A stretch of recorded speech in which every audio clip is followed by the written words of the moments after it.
And there were many memories of it, meeting Jerome Robbins, who was a genius, an absolute genius. I don't think I've ever worked with a genius before or since, really. And, well, I did it as an actress with Marlon Brando. But he was astonishing because he did something that no one ever did. He choreographed for character.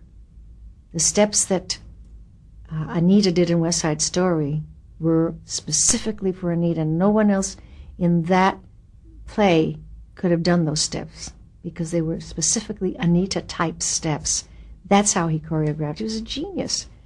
And I remember a wonderful memory of that was Stanley Donen came in to help him with the camera work because Jerry, this was his very first film, and Stanley came in with his viewfinder to help Jerry Robbins put together the shots for The Small House of Uncle Thomas.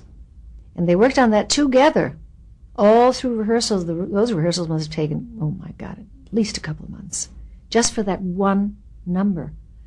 And it was Stanley Donen who really saw Jerry through the paces of someone who never had a finder in his hand in his whole life. I remember that. I remember the costumes, the sets were amazing. There was one wallpaper that you saw for literally, for the time it took for Yule to pass that wall in a corridor, that cost something like $1,000 per yard. It had crystals all over it. It was like a paisley design in the most beautiful colors, and it had crystals all over it. It was an amazing experience. Well, if you worked with Jerome Robbins on The King and I, did you have to audition for West Side Story? I auditioned and then I screen tested for West Side Story. I auditioned the acting scene, and they liked it a lot. And then they wanted to see what I looked like on screen. And I and every brown-eyed girl and brunette girl in Hollywood tested for that. Everybody in the world tested for that. And I was the lucky one eventually, but it took a long time. They tested everybody.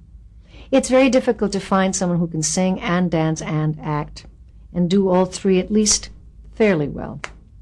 What they didn't know is that I hadn't danced since I was 16 at that time.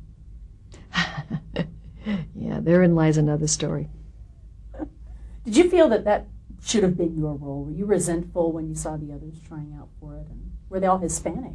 Well, some were beautiful girls, and I was jealous and envious, thinking, the way Hollywood usually thinks, that if you're beautiful, you're going to get the part over someone who's less pretty, and can do the job. And every time I'd see one of those girls, I felt terribly threatened. But and it took a long time to find out that I had it. They weren't sure for a long time. And what do you recall about working? That was a movie that had two directors on it.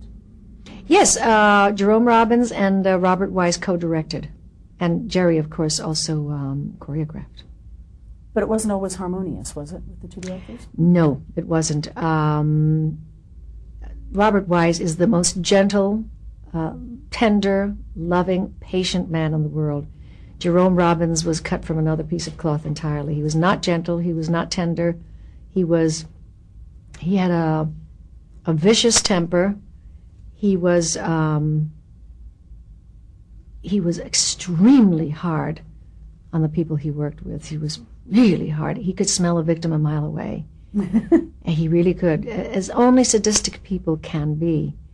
But I would drop anything right now to work with him again. Well, he was like nobody else in the world. And when you pleased him, you felt so on top of the world. It was very hard to please him. But he had a very mean streak. And he was famous for that. When you were shooting West Side Story, did you know it was going to be great? No, I didn't know it was going to be great. In fact, when I found out that they were going to initially show the film in one theater in New York at the Rivoli on a reserved seat basis, I said to George Chakiris, with whom I was very close, oh, well, that's it. We don't stand a chance. There were no stars in it. Natalie Wood wasn't a star. She wasn't a luminary.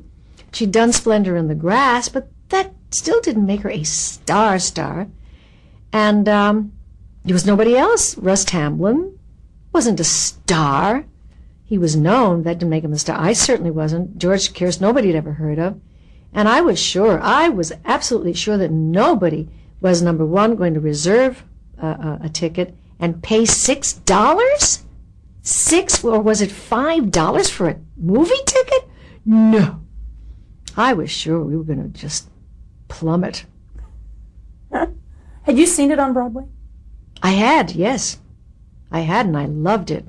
And the cast was, God, it was exciting. And the one thing that never worked on film was the dance, the Mambo at the Gym sequence. It did not work on film. They did not find a way to make that work on film. That's really what you call a proscenium dance number, and I don't know why. I don't know why, because it was widescreen, but it just never really worked. It didn't have the excitement, not half the excitement that the stage version had. So when you're doing... When the two gangs are competing in dance with each other, it just didn't work. So when you were actually filming the scene, that marvelous America number, you didn't have a feeling that there was some movie magic going on right there? Yes, I felt there was movie magic, but I didn't think that it didn't necessarily mean that the movie was going to be... You asked me if I thought the film was going to become a great film. I felt it was going to be a great film. I didn't think it was necessarily going to work. It was so different. I mean, think of it now.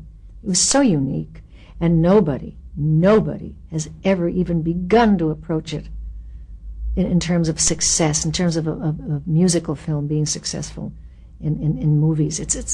And I don't even know that it'll ever happen either anymore. Films have changed too much. Kids just say, well, all that singing, unless it's rock and roll stuff. My nephew, whom I love with all my life, Rita Moreno, finally saw The King and I about 3 years ago. And I couldn't wait for him to see it. And he saw it, and he came out. It was a screening, and I said, well? And he said, well, and I thought, oh, my God. What do you mean, well? And he said, there's a lot of singing. He actually said that. My nephew, a Moreno. So there's a lot of singing. It's weird when people, you're talking one moment, then you're singing the next. It's the way he's been brought up. My daughter would never have said that, even in this day and age, because she would have been brought up differently. But that was heartbreaking. And I thought, oh, what you're missing, what a pity, what a shame.